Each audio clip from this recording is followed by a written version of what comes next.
Ô, pessoal, eu fui lá, não consegui, voltei aqui. Vamos ver se agora por aqui a gente consegue.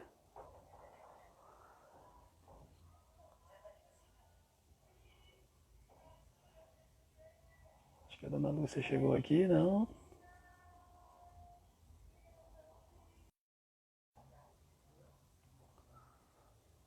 Valeu, Ruco.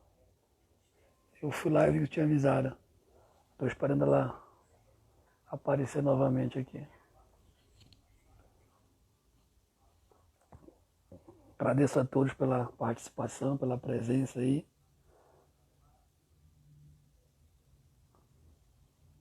Vamos convidar os amigos nossos para conhecerem um pouco dessa fenomenal Amazônia que é Lúcia Faria Simões. Chamem aí essa asa delta que tem do lado da interrogação. E dá para vocês irem marcando os amigos do Instagram, que aí chega o convite direto para eles. Seu Antônio nos prestigiando aqui, prestigiando Dona Lúcia. Obrigado, Dona Lúcia entrou. Vou já lá chamar ela.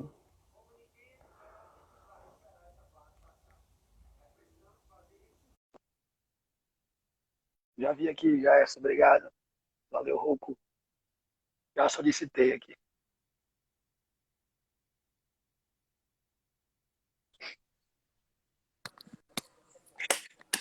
Pronto, Estou aqui, Dona Lúcia. Tá me ouvindo? tô. Eu também estou aqui. Eu falo sempre que tecnologia e o pessoal do cavalo não é um negócio que anda muito junto. E eu comungo desse time, entendeu? Deus me livre, é uma... Né? Dona Lúcia, o Fábio fez uma pergunta, o Fábio Leivas, Sei. né? Nós estávamos falando de armação, de pista com uma dificuldade para o armador, tudo. Ele perguntou onde pode hoje, Fábio, me corrija se eu estiver fazendo a pergunta fugindo de alguma coisa que tu queira que eu fale.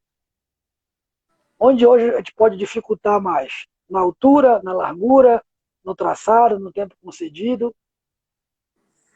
E aí eu complemento, a senhora acha que a armação, que já passou por vários momentos, ela citou as Olimpíadas que ela participou, que era enorme. O Pedro Cordeiro citou numa transição depois das Olimpíadas de 88, também foi uma transição importante. Complementando a pergunta do Fábio, você acha que a armação de percurso vai para que lado? Vai voltar a ser pistas maiores? Continua a pista pequena? Hoje em dia a gente vê as linhas mais longas, né? Exigindo dos cavaleiros que mantenham os cavalos mais ativos. A senhora vê que vai para que linha, e aí, complementando o que o Fábio perguntou, onde a senhora acha que pode dificultar? Largura, altura, tempo concedido, traçado, Eu, eu, a- obstáculo? eu acho que a gente já está vendo que o tempo concedido estão puxando por ele, né?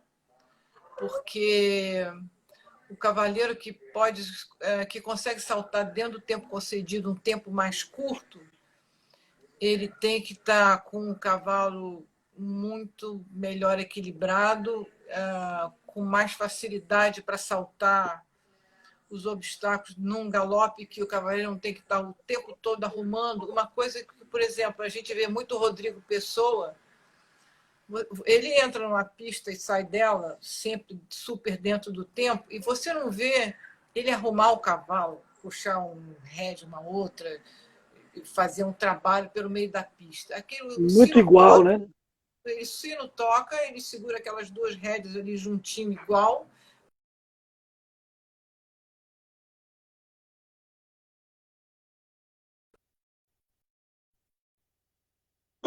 Ele não está ali arrumando o cavalo, preparando e tirando um lado que está mais duro e puxa para cá, puxa para lá. Aquilo tudo está ajeitado. Então, isso permite a ele de poder galopar e só buscar as curvas melhores. Você vê que as curvas dele, ele sai de um salto, ele já tá na direção do outro obstáculo. Isso daí são segundos que ele vai sempre tirando ali, né? O tempo dele sempre é fácil na frente dos outros, nesses percursos, né? Eu acho que o trabalho do cavalo e o temperamento.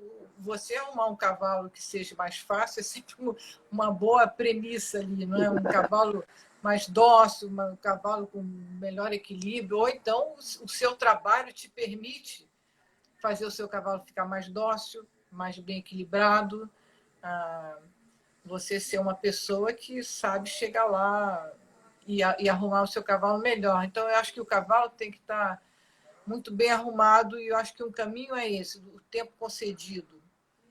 Eu acho que voltar àqueles tempos antigos daquelas coisas enormes, eu acho que tem muita coisa que eu vejo que estão dificultando, por exemplo, o obstáculo, a cara do obstáculo. São varas lisas, varas, até umas que eu até acho meio sacanagem, porque assim, é da cor da terra, você não vê muito bem a coisa, né?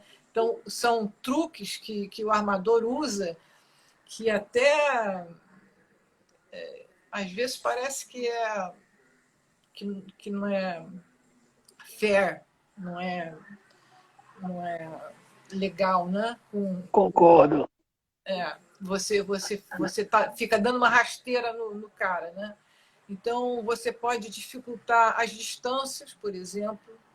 Você sabe que antigamente, quando a gente saltava, as nossas distâncias eram 15 metros para 3 lanços, 18 para 4, 21 para 5, que é uma distância, 24 para 6, 24. Todo mundo saltava 24 metros para 6 lances. Hoje em dia, você não bota 24 metros, você tem que botar 25, bota 26, bota não sei o quê. Você bota 24, o cara olha para você e fala, poxa, mas isso está muito apertado. Então, isso pode ser uma dificuldade que você pode botar, que se você bota uma linha um galão mais aberto e na linha seguinte uma linha mais curta, então que vai obrigar o cara a ter o cavalo na mão, o trabalho. Você bota bem paralelozinho também, que é outra coisa que, não é? Isso é muito chato porque você estimula muito a barragem e muita coisa para os cavaleiros fazerem isso tudo com os cavalos, porque realmente a armação vai ficando cada vez mais difícil, né? Então os caras têm que tirar coelho da onde tira o coelho mesmo? Coelho Da cartona. Da cartona, né? A senhora Ashton falou essa questão da barragem, e se a armação for cada vez mais tendo como base distância, traçado, e não altura e largura, Amor, ela... Alô? A senhora está me ouvindo? A senhora está me ouvindo? dificulta os obstáculos estreitos. A senhora acha que isso dificulta não, isso deixa a barragem menos importante, evita que já que o cara tem que melhorar traçado, controle, e não só o pulo em si? Repete aí o que você quer dizer. A senhora acha que quando a gente começa a usar como fator de dificuldade, traçado, distância, que você acabou de citar, ao invés de altura e largura, eu acabo deixando que a barragem não seja tão produtiva, vamos usar essa palavra. Porque já não interessa mais o tamanho do pulo, né? E se outros fatores, como controle, equilíbrio, condição... Você estimula, porque você está dificultando com a cor dos obstáculos, muito paralelo, a vara lisa, você estimula isso um pouco, sim. Eu acho que aumentar, eu acho que 1,60 m já é o suficiente, talvez um pouquinho de largura. O Rodrigo falou isso um dia desse, que ele acha que a altura parou aí. Cada vez mais vai ser a armação, né? Traçado, próprio tempo. O traçado, as linhas em curva, por exemplo, eu acho uma coisa muito interessante. A linha em curva, que você tem a opção de, se você não é preciso em saltar o obstáculo anterior no meio e sair no meio e fazer o seu traçado por ali onde você contou com o seu pezinho tantos metros, se você cai ali já vai ali um pouquinho para a esquerda por dentro, você já está com outra distância. Então, você vai se contar 1, 2, 3, 4, 5, 5, 1 no gogó. Então, você tem que ficar o seu sentimento. Não adianta você só ficar contando, porque o quinto não cabe. Então, você tem que estar raciocinando como é que você saltou o anterior para você saber o que você vai fazer naquela linha ali. Se você acabou chegando para fora, você vai ter que tomar uma providência. Se você chegou para frente, para dentro da linha, você tem que tomar outra providência. Né? Então, acho que isso tudo obriga o cavaleiro, naquele pouco tempo que ele tem, de estar super ligado. E o cavalo também está super com ele para poder fazer isso tudo que ele está querendo. Né? Nossa, recentemente agora tá tendo a mudança da história da boleteira, né? Como a senhora acha que isso vai influenciar na armação?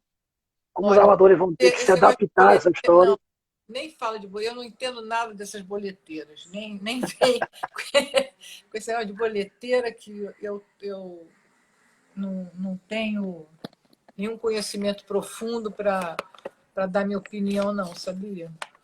Não sei mesmo. É porque perguntaram aqui, e toda live que a gente está assistindo, essa pergunta está vindo à tona, assim, né? A live de todo mundo. É um assunto que está preocupando a galera lá. Está deixando os cavaleiros preocupados. Né? Como é que a senhora vê, então, esses últimos 10, 15 anos da armação no Brasil, da evolução do nível dos armadores, Senhora, Hélio, Marina, o Geek, que é quase um estrangeiro no bom sentido, mas falando mais de vocês que residem aqui no Brasil, como a senhora vê essa evolução e essa contribuição que o armador tem dado, sempre deu, no caso, tem dado para a Eu acho que evolução do essa esporte. pergunta é melhor você fazer para os cavaleiros do que para o armador. Né? Mas, Porque a gente tenta acompanhar, assim como os cavaleiros vão para a Europa e voltam para a Europa, a gente também está sempre olhando os outros percursos, o que estão saltando na Europa, ver vídeo, ver isso, ver aquilo, conversa, faz curso, fica observando. Agora, acho que cada desenhador tem uma característica, tem um estilo, e isso daí é época, tem uma hora que estão achando que um que é muito bom, depois já é o outro. Então, uma vez alguém perguntou, não lembro para quem foi, o que era um bom armador, né? Não estou lembrando quem foi o armador, ele respondeu, é o que está na moda.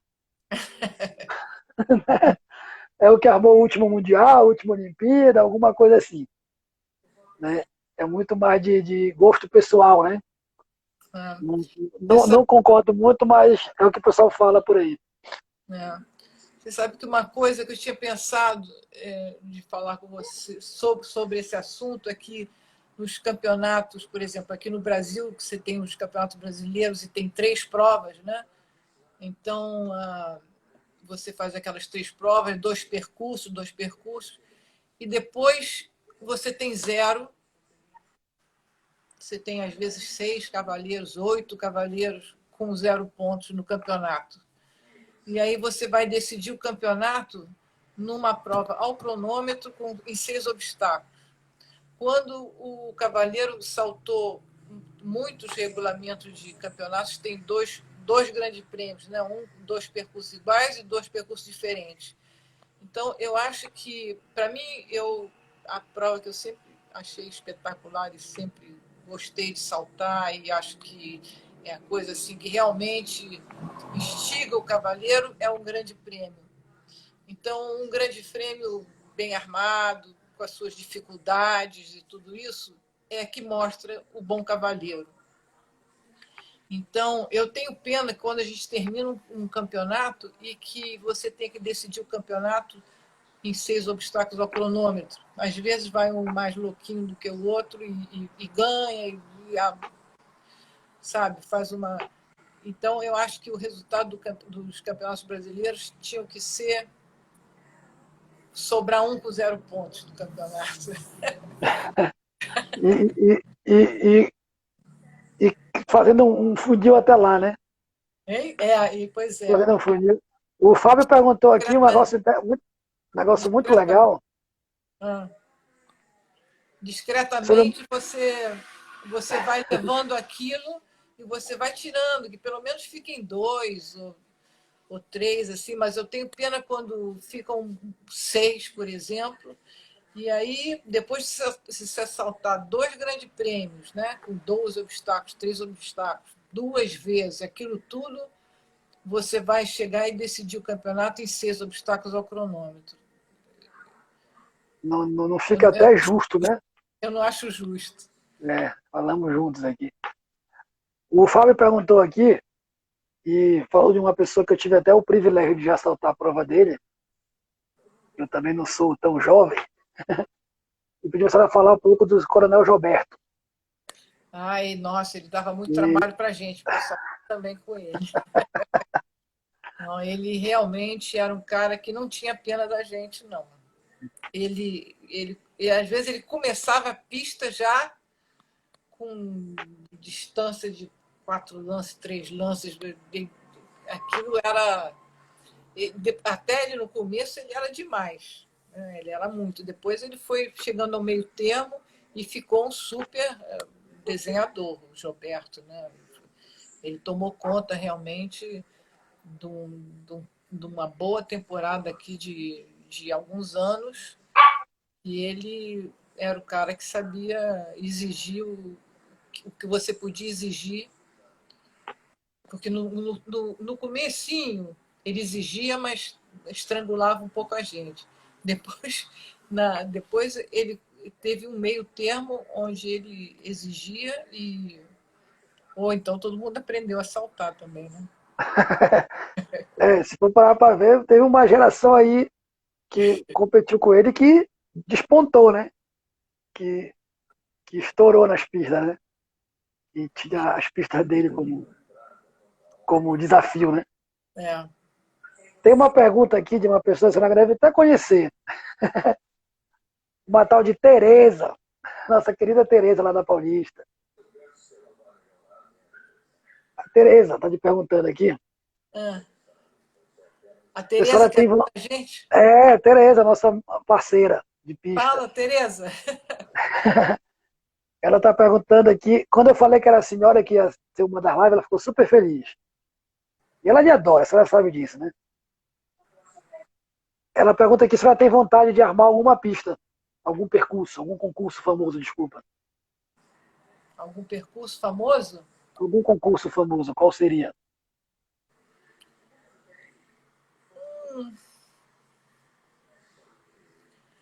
Não, você sabe que eu já. Não sei, concurso famoso. Fora do Brasil? Fora do Brasil. No Brasil não precisa falar que você já armou todos. Não, tá aí eu não tenho assim esse sonho como eu tinha quando eu montava cavalo. Acho que é a idade. Quando eu tinha que eu montava cavalo, eu tinha sonhos e sonhos. Mas agora sim, eu acho que eu me posiciono dentro do que eu acho que eu posso, que eu estou na minha fase, assim, não tenho assim essa pretensão de ainda fazer. Teria ou tem, eu digo teria porque pode ser que já não está em atividade, alguns armadores que passaram aqui marcaram a época, que foram, vamos usar essa palavra, que revolucionaram, que transformaram a armação em alguma forma.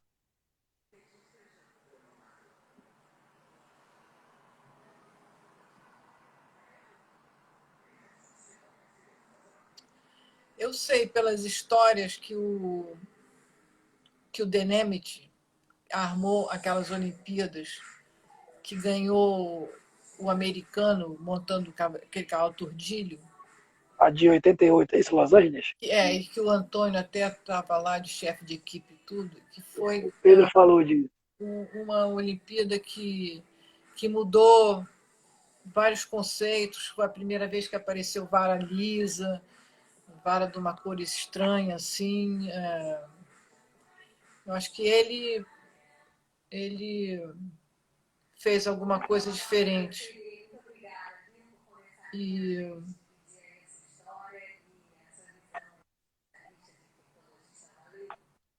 os outros são que a gente tem visto sempre não sei porque eu não tenho ido assim tanto na Europa, eu vejo os percursos, eu acompanho os vídeos e tudo, e eu vejo sempre que aparece um, depois começa a desaparecer, é substituído por outro, por exemplo, aquele italiano, né? Uma hora era ele em Sim. todos os lugares, agora já não é mais, agora está o espanhol, que vai armar as Sim. Olimpíadas ali, né?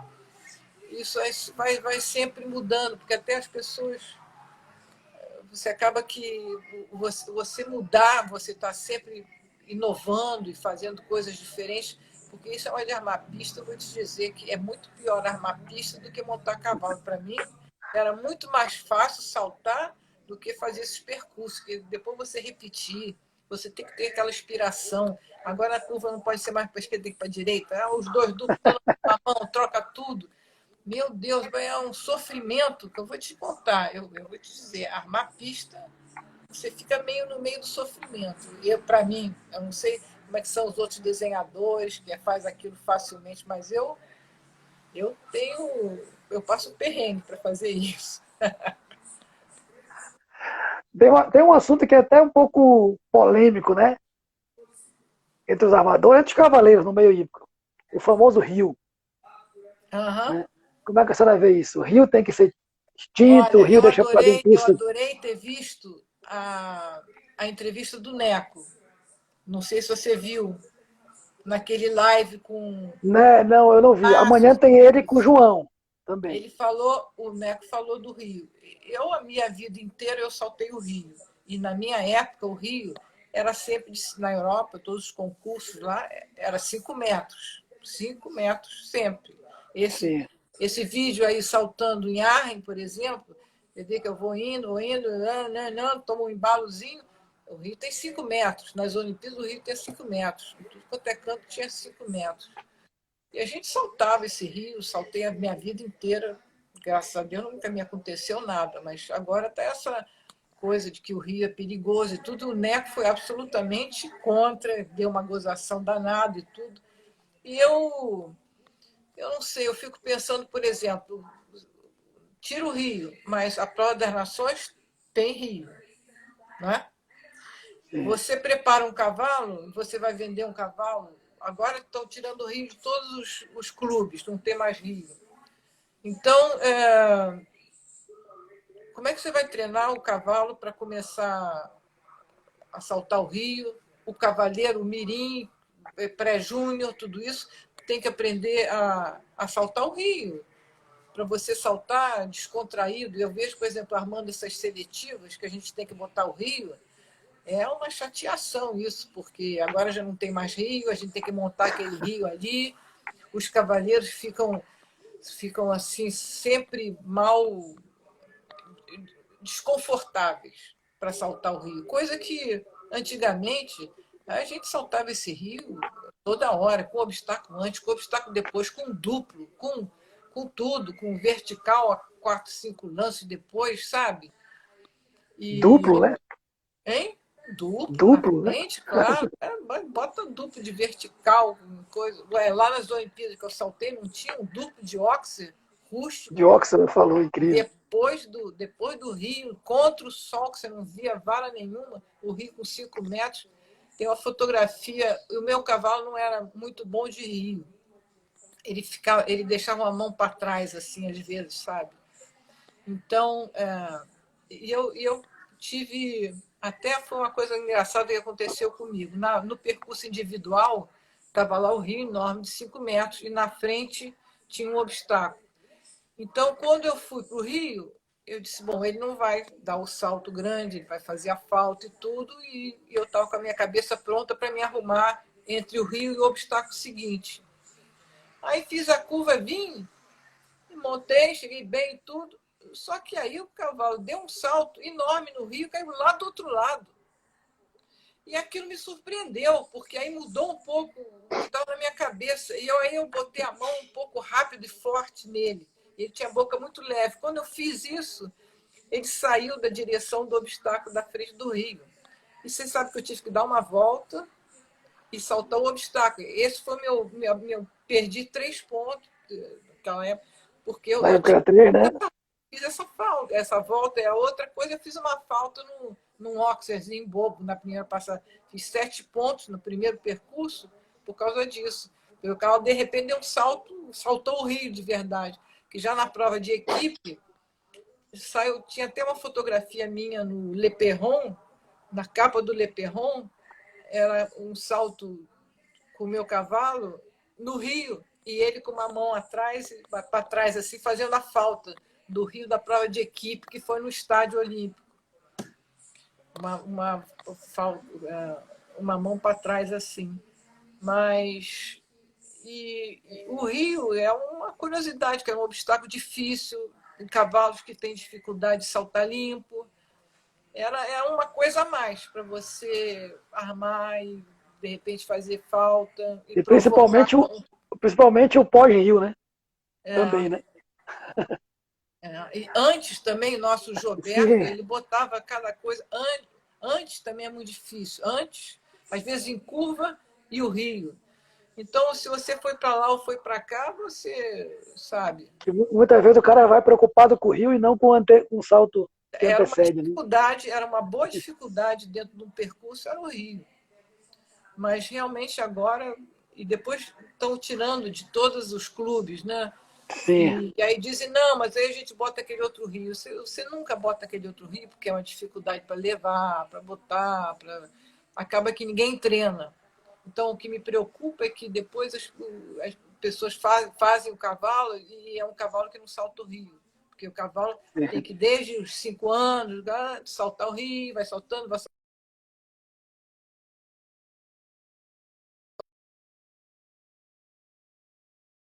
Mas quando você não faz o cavalo desde o início, você vai saltar de repente o cavalo ali na última hora e tudo, você não tem um cavalo que vai saltar bem, que você vai ter confiança, que você não vai ter problema, né? Tem uma situação que é muito. De vez em quando surge essa indagação, que já teve o seu auge, que foram as provas de potência, depois deu uma esfriada, aí voltaram a ter aqui no Brasil, quase que, vamos dizer assim, um circuito de potência. Aí, não, melhor com muro, é mais bonito, desgasta menos, não, melhor com barra, com a vertical. A senhora acha que a potência tira o cavalo do ponto? O ideal seria o cara ter um cavalo de potência e um cavalo para prova? Ou a senhora já presenciou cavalos que conseguem se dar bem nas duas situações? No meu tempo, a gente tinha e fazia muito essas provas de potência, mas eu acho que não é uma coisa assim muito legal, não. Você sacrifica um pouco o cavalo e tudo. Não, Ela é quase que mais acho que para o não. público, né? E pouco para a gente É, de dentro, né? E que talvez nem dê tanto, se a gente for pensar assim, tanto resultado a nível de atração, né? A gente acaba pensando que dá, mas não chega. caramba, isso aqui tá. Tô se arrumando aqui, peraí. Lúcia, tem duas coisas que eu quero lhe perguntar, que eu vou lhe deixar descansar. Se a senhora conseguir arrumar Eu aí, a gente comi. processa. Ah, Oi? peraí. Pronto, peraí. Pronto, fala. O armador ele acaba tendo ele precisa ter um termômetro da situação, né? Como é que a senhora, eu tive a alegria de armar uma etapa aqui da Polícia com a senhora que tinha também cavalos novos, né? E a senhora arma muita prova de cavalos novos, como todas as provas no Brasil. Como é que a senhora vê a evolução dos cavalos brasileiros de Pirma? E a senhora acha que hoje a gente tem o percurso feito para o cavalo novo já, no geral? Não me refiro às suas pistas, que não precisa nem perguntar. No geral, hoje o armador consegue entender? Não, eu estou armando cavalos novos. E como é que você vai ver essa evolução dos cavalos brasileiros de peão? Os cavalos brasileiros de pismo estão indo super bem, né? A gente tem muito cavalo bom aí. E Aqui no Rio, hoje em dia, a gente tem tido muito pouco concurso, né? Então, e esses concursos você tem muito mais em São Paulo. E eu não tenho podido acompanhar assim tanto, mas eu estou vendo tanto cavalo evoluir e saltar bem, tão bem, esses brasileiros de pismo, que eles só podem estar sendo muito bem feitos e estarem saltando boas pistas e tudo isso, né? Senão não estariam na crescente que estão, né? Pois é, eu acho que está funcionando, né? Qual é a sua opinião? Né? Você tá, Não, você eu vejo hoje, se a senhora, já que a senhora perguntou, fico até lisonjeado com a pergunta. Responsabilidade de responder para a senhora. Eu vejo que hoje o cavaleiro brasileiro se preocupa hoje em fazer o cavalo bem mais, né? E não em queimar o cavalo no caminho. Antes, eu vou sugar ele no 4, que eu consegui vender no 4, eu vendo. Ah, não deu, eu vou sugar mais ainda no 5. O risco está mais preocupado em reter o cavalo, né? E usar as idades como treinamento, não mais como objetivo, assim como processo.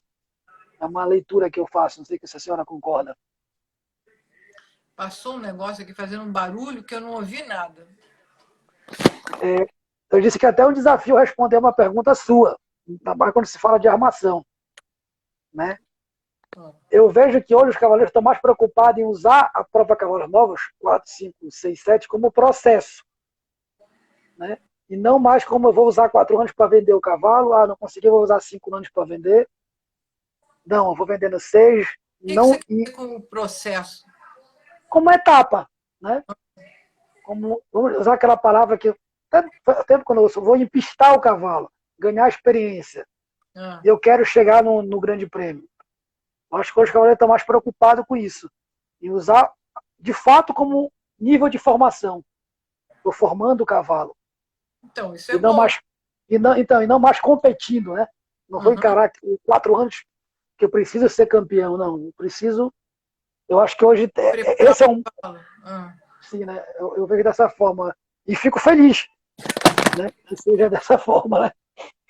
é. Não sei se a senhora concorda comigo. Eu acho que tem que ser isso. Você não pode. Se seu cavalo está um pouquinho atrasado e você fica preocupado em perder ponto e não entrar naquela prova, ou sei lá, de repente tem uma prova que tem alguma dificuldade, você aí mete seu cavalo assim mesmo, e aí estraga o cavalo, Deus me livre. Quando a gente faz uma besteira assim, que bota numa hora errada, depois para você recuperar, né? A gente às vezes leva um tempo quando você tira o cavalo da confiança. E, então, é uma coisa que a gente tem que ter sempre muita atenção. Então, assim como as pistas que são armadas e tudo, então, se de repente você achar que não está bom e você vai perder o seu título ali, é uma coisa difícil, né?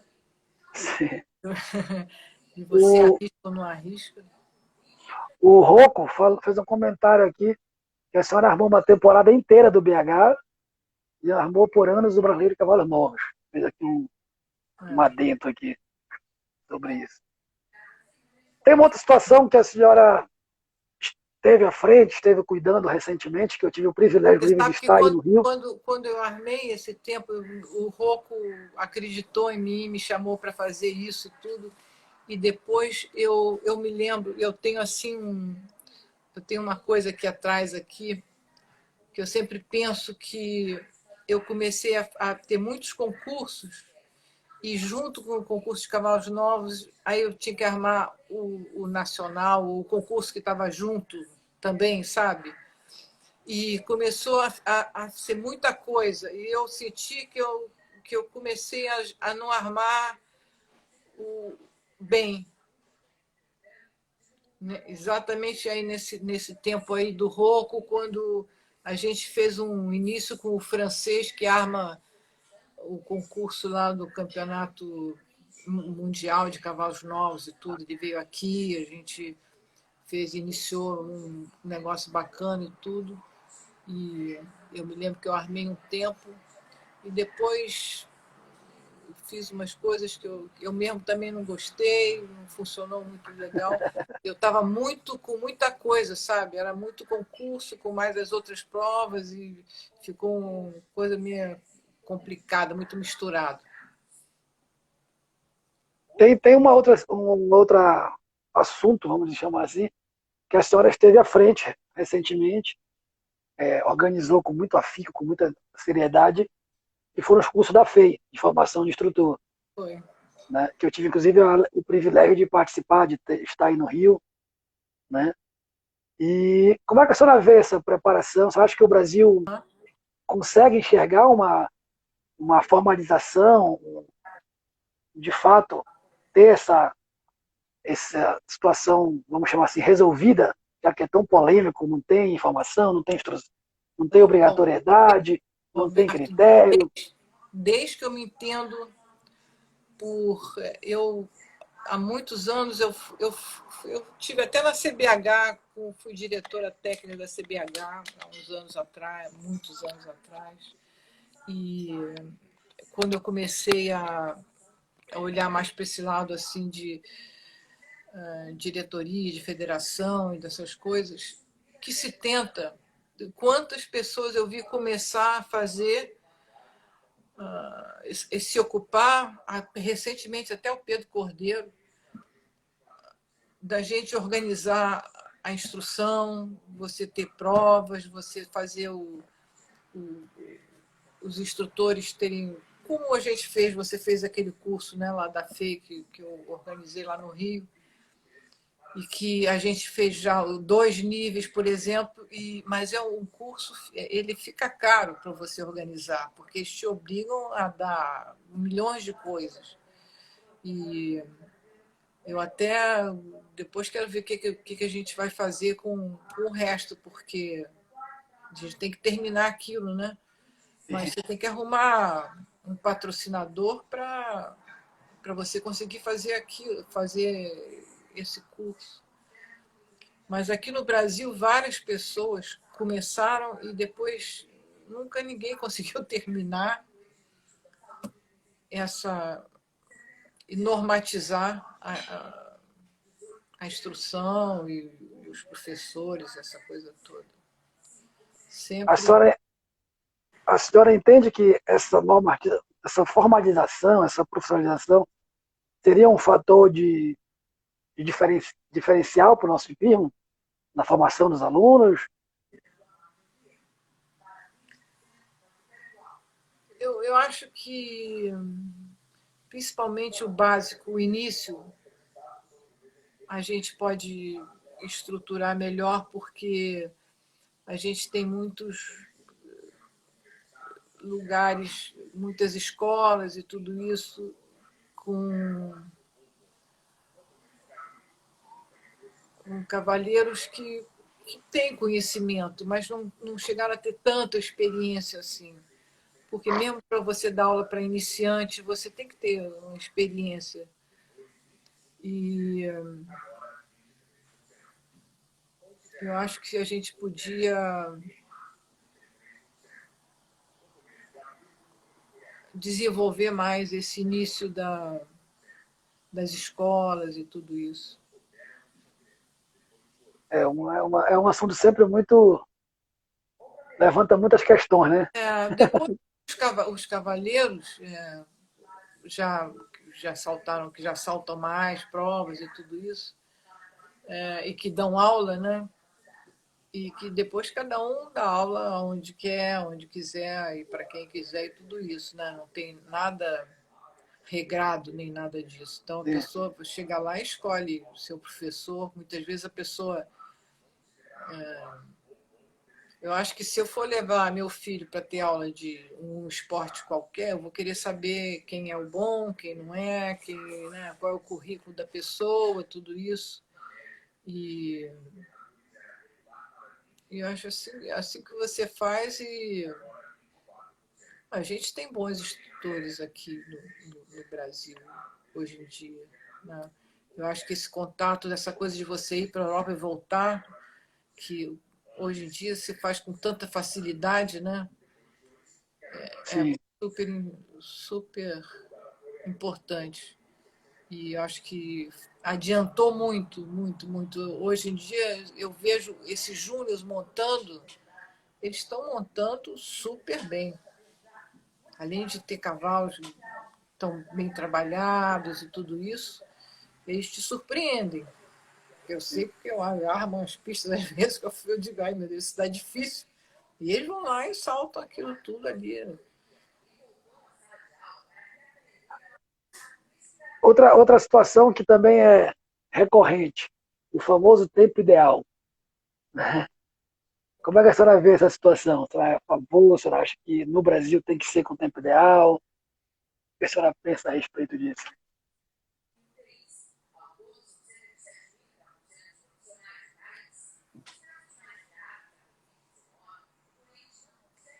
É difícil isso aí, porque aquele negócio também de você julgar as provas, né? De fazer esse julgamento técnico também. Sim. É complicado. Até aqui no Rio, a gente fez esse ano, o Vinícius julgou uma, o Elinho julgou outra e eu julguei a última. Para a escola. Para a escola. Além do resultado no tempo ideal, a gente fez, como o São Paulo faz isso Como também, São né? Paulo faz, é. Mas eu sinto assim que os instrutores das escolas e tudo, eles não. Acho que eles não. Eles são tão habituados com esse tempo ideal e eu acho que não faz a cabeça de todo mundo, sabe? Mas esse cenário de ter as duas coisas em paralelo, eu acho que já dá uma motivada, né? É, O cara tem uma outra premiação ali que ele pode um competir, né? início, né? É um início. Ele sabe que se ele não for no tempo ideal, então que ele monte bem, correto, que ele vai poder disputar alguma coisa ali, né? A senhora acha que o tempo ideal aberto ou fechado interfere em alguma coisa? Aberto. Eu acho que tem que ser aberto, porque fechado, o que você vai dizer para o seu aluno? Porque quando É você. futurologia, né? Quando ele entra na pista e faz qualquer pista que ele quiser. Agora, quando você sabe o tempo, você começa a olhar. Quer dizer, é claro que a desvantagem do número 1, número 2, número 3 na pista é a mesma desvantagem que tem numa prova ao cronômetro, que quem salta de número 1, 2 e 3. E se você tem um bom professor, você olha. O mais importante é você olhar como é que está o tempo da prova. E aí você tem o que dizer para o seu aluno. E você diz, olha, não, o tempo está devagar, abre as curvas, não fecha a curva. Então você dá alguma coisa para ele fazer.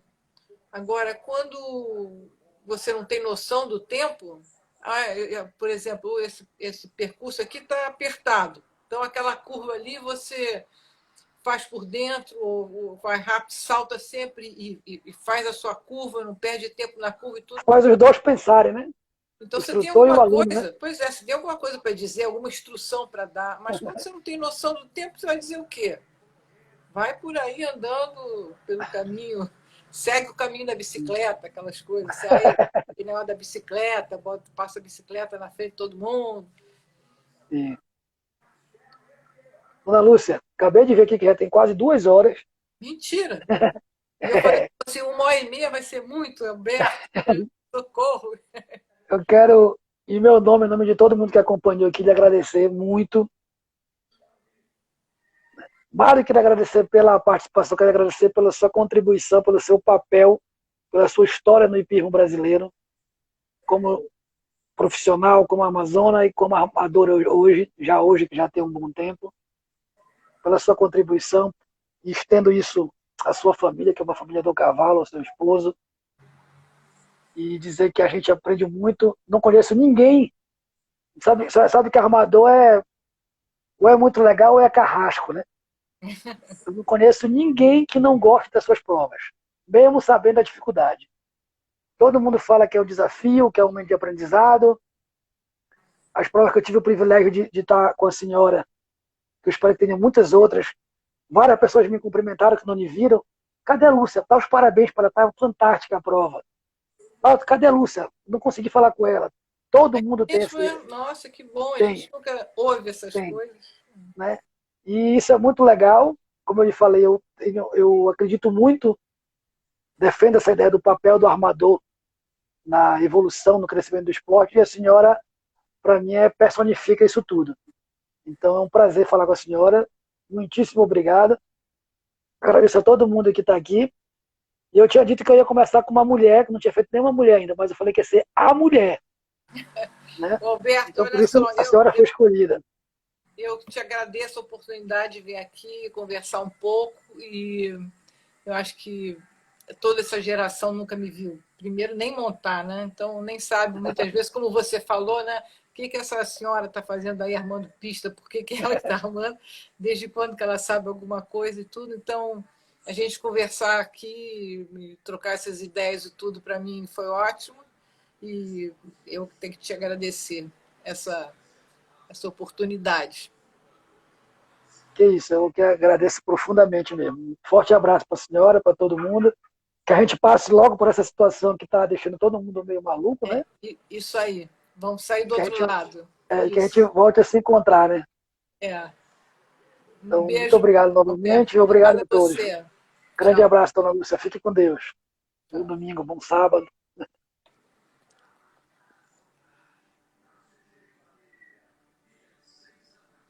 Encerrar.